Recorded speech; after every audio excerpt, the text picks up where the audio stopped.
नेपाल में एक बार फिर सरकार बदल गई है। पूर्व प्रधानमंत्री केपी शर्मा ओली ने नई सरकार बनाने को लेकर अपना दावा भी पेश कर दिया है। ओली ने ये दावा मौजूदा प्रधानमंत्री पुष्प कमल दहल प्रचंड के संसद में विश्वास मत हारने के बाद पेश किया। नई सरकार बनाने का दावा ठोकने के बाद ओली ने कहा कि उन्हें 166 सांसदों का समर्थन हासिल है। इन सांसदों में से खुद उनकी पार्टी यूएमएल के 78 और नेपाल कांग्रेस के 88 सांसद शामिल हैं। नेपाल में मौजूदा राजनीतिक अस्थिरता कोई पहली बार नहीं है। इससे पहले भी कई बार मौजूदा सरकार के गिरने या गिराने के बाद दूसरी पार्टी ने सत्ता में वापसी की है। विदेशी मामलों में जानकारों का मानना है कि सत्ता में ओली की वापसी से चीन का फायदा हो सकता है। केपी ओली के चीन के साथ संबंध शुरू से ही अच्छे रहे हैं। ऐसा माना जा रहा है कि अगर ओली सरकार में इस बार सत्ता में वापसी करने के बाद भारत के प्रति अपना रुख नहीं बदला तो चीन के सामरिक प्रभाव के कारण इसका असर कुछ हद तक सही, लेकिन भारत नेपाल के रिश्ते पर पड़ेगा जरूर। बता दें कि नेपाल में 2008 में राजाशाही के खात्मे के बाद से ही यहाँ राजनीतिक अस्थिरता का दौर जारी रहा है।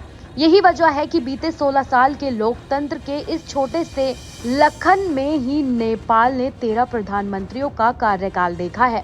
2006 के बाद से खुद प्रचंड तीसरी बार नेपाल के पीएम बने हैं। इससे पहले प्रचंड 2008 से 2009 और 2016 से 2017 तक नेपाल के पीएम रह चुके हैं। दिसंबर 2022 में एक बार फिर पीएम बनने के बाद से प्रचंड सांसद 5 बार विश्वास प्रस्ताव का सामना कर चुके हैं। इस बार वो संसद में अपना बहुमत साबित नहीं कर पाए। ओली के पार्टी और नेपाली कांग्रेस के बीच सरकार चलाने को लेकर एक समझौता भी हुआ है। इसी समझौते के तहत दोनों पार्टियां गठबंधन का हिस्सा बनी हैं। आपको बता दें कि सरकार बनाने के लिए साथ आने से पहले ओली की कम्युनिस्ट पार्टी और नेपाल कांग्रेस एक दूसरे के विरोधी माने जाते थे। नेपाल के मौजूदा पीएम प्रचंड के संसद में बहुमत साबित न कर पाने की वजह से ओली की कम्युनिस्ट पार्टी और नेपाल कांग्रेस के बीच गठबंधन हुआ है। इस गठबंधन के तहत जो शर्तें रखी गई हैं वो ये है कि सत्ता में वापसी करने के बाद पहले 1.5 साल के लिए ओली नेपाल के पीएम बनेंगे और 1.5 साल के बाद ड्यूबा ये पद अगले 1.5 साल के लिए संभाल लेंगे। बता दें कि नेपाल में 2027 में आम चुनाव होना है।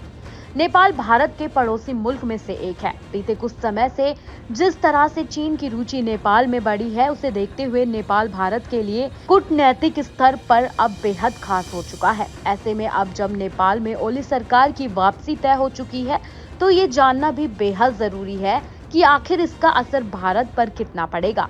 जानकारों का मानना है कि ओली के एक बार फिर नेपाल का प्रधानमंत्री बनने से नेपाल और भारत के संबंध में ज्यादा कुछ बदलाव नहीं होगा। वहीं कुछ जानकारों का ये भी कहना है कि अगर केपी ओली एक बार फिर पीएम बनते हैं तो ये भारत के लिए एक बड़ी चुनौती हो सकती है। हालांकि इस बार नेपाल में जो नई सरकार बनने जा रही है वो गठबंधन की सरकार होगी, लिहाजा पहले की तरह ओली स्वतंत्र रूप से कोई भी बड़ा फैसला नहीं ले पाएंगे। उन्होंने गठबंधन धर्म का पालन करना होगा। बता दें सीपीएन यूएमएल के अध्यक्ष ओली ने शुक्रवार को राष्ट्रपति रामचंद्र पौडेल के समक्ष 165 सांसदों के समर्थन से नई सरकार बनाने का दावा पेश किया। इन सांसदों में उनकी पार्टी के 77 और नेपाली कांग्रेस के 88 सांसद शामिल हैं। इससे पहले देश की 275 संसदीय प्रतिनिधि सभा में मत विभाजन के दौरान 69 वर्षीय प्रचंड को 63 वोट मिले, जबकि विश्वास मत प्रस्ताव के विरोध में 194 वोट पड़े। विश्वास मत हासिल करने के लिए कम से कम 138 वोट की जरूरत होती है। प्रतिनिधि सभा में 258 सदस्यों ने मतदान में भाग लिया, जबकि एक सदस्य अनुपस्थित रहा। वहीं Nepal communist party Maoist centre के अध्यक्ष प्रचंड 23 सितंबर 2022 को पद संभालने के बाद 4 बार विश्वास मत हासिल करने में सफल रहे, लेकिन इस बार उन्हें असफलता मिली। इससे नेपाली कांग्रेस और सीपीएन यूएमएल के लिए नई गठबंधन सरकार बनाने का मार्ग प्रशस्त हो गया। पूर्व प्रधानमंत्री केपी शर्मा ओली के नेतृत्व वाली सीपीएन यूएमएल के संसद में सबसे बड़ी पार्टी नेपाली कांग्रेस के साथ सत्ता साझेदारी समझौते पर हस्ताक्षर करने के बाद पिछले सप्ताह प्रचंड के नेतृत्व वाली सरकार में समर्थन वापस ले लिया था। नेपाली कांग्रेस के अध्यक्ष शेर बहादुर देउबा पहले ही अगले प्रधानमंत्री के रूप में ओली का समर्थन कर चुके हैं।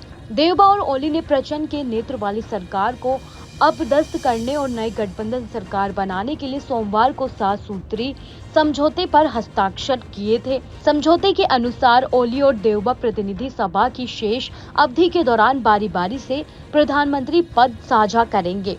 पहले चरण में ओली 1.5 साल के लिए प्रधानमंत्री बनेंगे और उसके बाद बाकी अवधि के लिए देवबा प्रधानमंत्री रहेंगे। ऐसे ही तमाम जानकारियों के लिए हमारे साथ बने रहें और देखते रहें न्यूज नेशन का डिजिटल प्लेटफॉर्म। न्यूज नेशन अब व्हाट्सएप पर खबरों के ताजा अपडेट के लिए न्यूज नेशन के इस QR कोड को स्कैन करें।